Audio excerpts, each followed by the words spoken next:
at playing the quarterback position at the highest level? Decision making. That's the biggest and best thing you can do as a quarterback. That's what my skill set is decision making.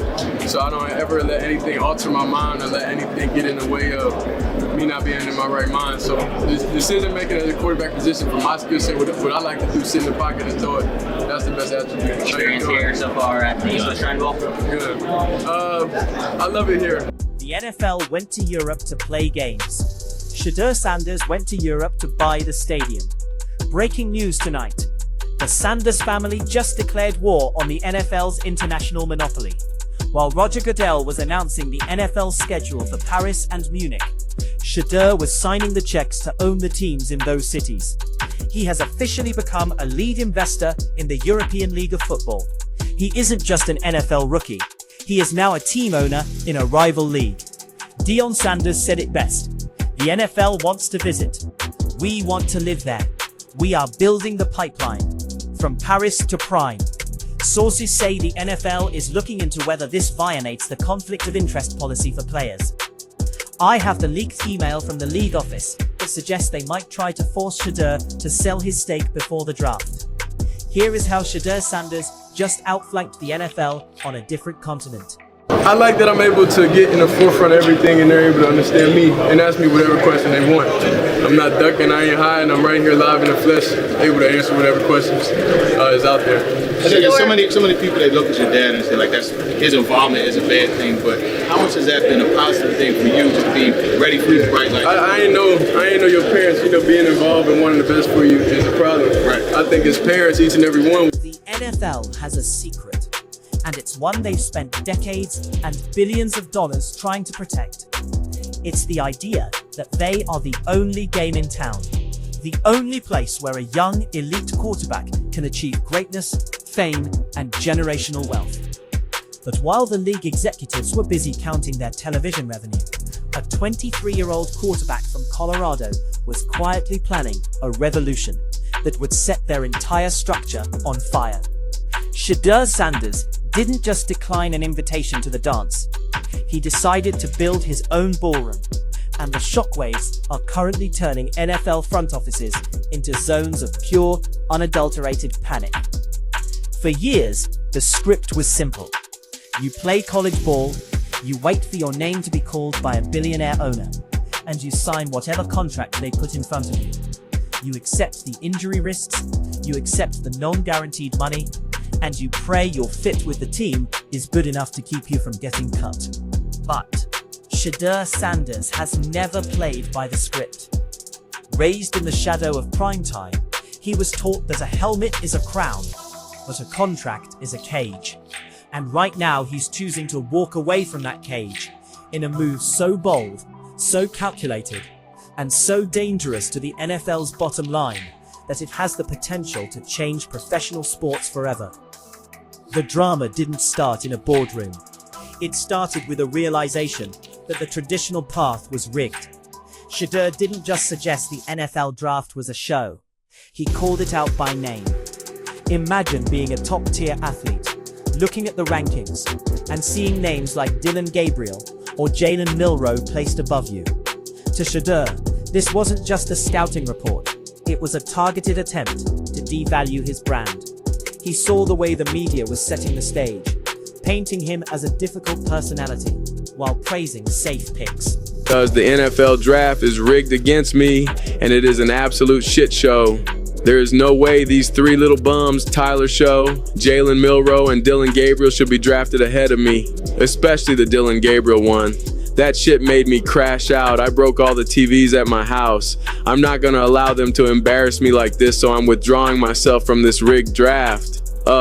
They know I'm the next Tom Brady, but these teams are all haters because they hate my dad and my cockiness. In a moment of pure transparency, he reached a breaking point, allegedly smashing TVs and vowing that he would never allow a rigged system to embarrass his family name.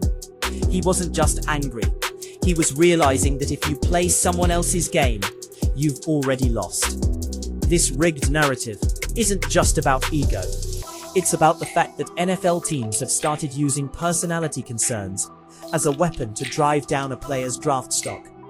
They talk about fit, They talk about the inner circle, but what they're really talking about is the fact that they can't control the Sanders family. When a team picks a player, they want an employee. What they got with Shadur was a business partner who already had millions in the bank, and a father who knew every trick in the NFL's playbook. The league wasn't afraid of Shedur's arm. They were terrified of his autonomy. They knew that a player who doesn't need the league's money is a player who can say no. And that no just became the most expensive word in football history. That's the plan. If that's not what you're trying to do, don't get me. If you ain't trying to change the franchise or the coaches, don't get me. So you should know history repeats itself over and over and over. And I've done it over and over and over. So it should be no question why NFL franchise should pick me. But where do you go when you're too big for college and too smart for the NFL draft? You look across the Atlantic. The European Football League was always seen as a graveyard for washed-up talent, or a developmental project for locals. At least, that's what the NFL wanted you to think. But while American fans were sleeping, international markets were exploding. Billionaires in London, Berlin, and Paris began realizing that if they could just snag one true superstar, the entire global audience would follow. They didn't just offer Shedeur a salary, they offered him the keys to the kingdom. We're talking about a rumored $150 million over 4 years. But that's just the tip of the iceberg. The real bomb is the equity ownership. Think about that for a second. In the NFL, you are a line item on a spreadsheet. In Europe, Shadur is a 2% owner of the entire league. He isn't just playing for a paycheck. He's playing to increase the value of his own investment. If he sells a jersey, he gets a cut of the profit. If a new TV deal is signed in Germany, he gets a piece of the action. This isn't a career move. It's a hostile takeover of the quarterback market. The NFL's monopoly. It's a fit discussion. It's whether or not teams are just comfortable with everything that comes along with Shadur in terms of who he is as a person, all the people that are surrounding him in terms of his inner circle, and whether or not teams deem that to be something that they're comfortable with. Right or wrong, that's the only conclusion you can really come to at this point. Because look, obviously it's a subjective argument as to what his act is built on the idea that there is no alternative. Shadur just proved that if you're talented enough, you can create your own alternative. And that has NFL owners absolutely sweating through their suits behind closed doors. The specific details of this European deal are enough to make any NFL agent's head spin. In the NFL, guaranteed money is often a lie. It's filled with injury offsets, behavior clauses, and team options that allow a franchise to dump a player the second he becomes inconvenient. But Shedur's international contract is reportedly ironclad. If he gets hurt in the first game, he gets every cent. If he decides he doesn't like the weather, he gets every cent. Yeah, see, I think at this point in time, this really isn't a football discussion any longer. This is a personal discussion. This is about it's a fit discussion. It's whether or not teams are just comfortable with everything that comes along with Shadur in terms of who he is as a person, all the people that are surrounding him in terms of his inner circle, and whether or not teams deem that to be something that they're comfortable with. Right or wrong, that's the only conclusion you can really come. But the part that has the NFL truly scrambling is the return clause. Shedeur has allegedly negotiated a window where he can play in Europe for 2 years, collect his guaranteed millions, grow his global brand, and then return to the US as an unrestricted free agent. This is the nightmare scenario for the league. Usually, a team owns a player's rights for at least 4 to 5 years through the rookie scale and the franchise tag. Shedeur just found a loophole that lets him bypass the entire rookie system. He's essentially telling the NFL, I'll see you in 2 years, but you're going to have to pay me like a 10-year veteran when I get back. He's skipping the entry-level phase of his career and jumping straight to the power player phase. It's a level of leverage that no 23-year-old has ever held in the history of the sport. And it's all because he had the courage to look at the most powerful sports league in the world and tell them they weren't good enough for him. This really has dipped into, in my estimation, the theater of the absurd. I mean, this is something I've never seen. I don't quite understand it. But when you're talking about people's personal feelings and their personal biases and whether or not they just simply like a person, this is the kind of thing you can end up with. To your point, Lou, about all 32 teams now seem to be in the mix. I'm going through as I'm watching the third round last night, every quarterback room, and if there's an option for a backup, a starter. Now, the critics are already out in full force. You've seen the comments. They call him cocky. They say he's scared of real competition. And they claim he's throwing away a Hall of Fame career for a European vacation. But these people are missing the forest for the trees. The competition in Europe is rapidly evolving, with former NFL coaches and first-round talent migrating there every single season. But more importantly, Shadur has already proven he can play at the highest level.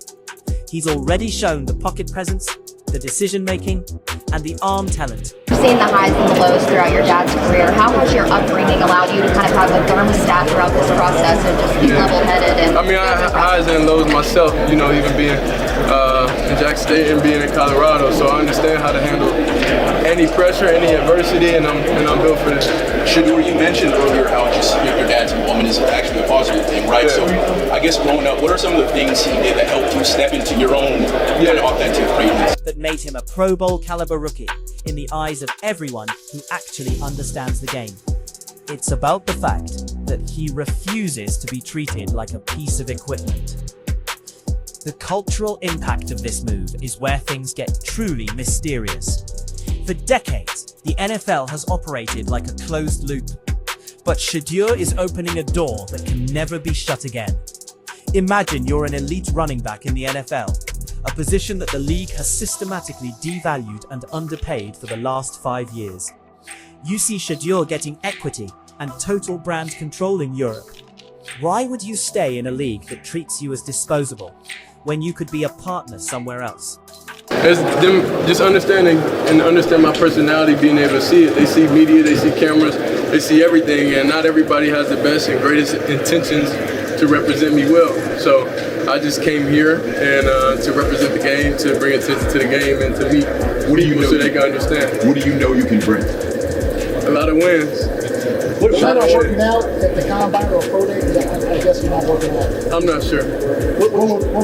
The Sanders family didn't just make a move for Shedeur. They made a move for every player who feels exploited by the current system. They are showing the world that the product has more power than the factory. Behind the scenes, the NFL's response has been a mix of arrogance and desperation. Publicly, they downplay the news. Privately, they are reportedly discussing emergency changes to how rookie contracts are structured. They know that if Shedeur succeeds, the floodgates will open. They are terrified of a future where the best American talent is spread across the globe instead of concentrated under their thumb. The monopoly is cracking, and the person holding the hammer is a kid who was told he was too much to handle. It turns out, too much to handle was just another way of saying too smart to be controlled. As we watch this journey unfold, we have to ask ourselves, what does it mean to be a pro? Is it about wearing a specific logo? Or is it about knowing your worth and refusing to settle for less? Shedeur Sanders is betting $150 million and his entire reputation on the idea that the player is the prize, not the league. Whether he stays in Europe for 4 years or returns to the US as the highest paid free agent in history, he has forced the most powerful organization in sports to react to him. He has shifted the power dynamic from the owner's box to the pocket. This isn't just a football story. This is a story about the end of an era. The era where athletes were expected to be grateful for the opportunity to make billionaires richer is over. The Sanders effect is real. It's global and it's just getting started. The NFL might try to ignore it. They might try to bury it, but they can't stop it. The game has changed. The rules have been rewritten, and the bombshell Shadur dropped is still echoing through every stadium in America. So, as we look toward 2025 and beyond, the question isn't whether Shedeur Sanders is ready for the NFL. The question is the NFL ready for a world where they don't hold all the cards? Because right now, Shadur is holding an ace, and he's ready to call their bluff. The European experiment is about to begin. And if it works, the NFL as we know it might just be a memory. This is history in the making. A total redistribution of power that started with one man, one vision, and a refusal to be anything less than a king. But let's be real for a second. The road ahead won't be easy. The media will continue to attack his character, and the old guard of football will pray for his failure. They need him to fail, so they can maintain the status quo. But if there's one thing we've learned from the Sanders family, it's that they thrive under pressure. They don't just survive the storm, they become the storm. And right now, that storm is heading straight for the NFL's front office. What do you think? Is Shedeur a visionary who is finally breaking the chains of a rigged system? Or is he taking a gamble that could cost him his legacy? Would you walk away from the NFL for a 2% stake in an entire league? The comments are going to be a war zone on this one. So let's hear it. Is this the death of the NFL's monopoly, or just a temporary distraction? Either way, the world is watching, and for the first time in history, the NFL isn't the one directing the show. Stay tuned, because this European journey is about to rewrite every record book in the game. Don't blink. You might miss the moment the power shifted forever.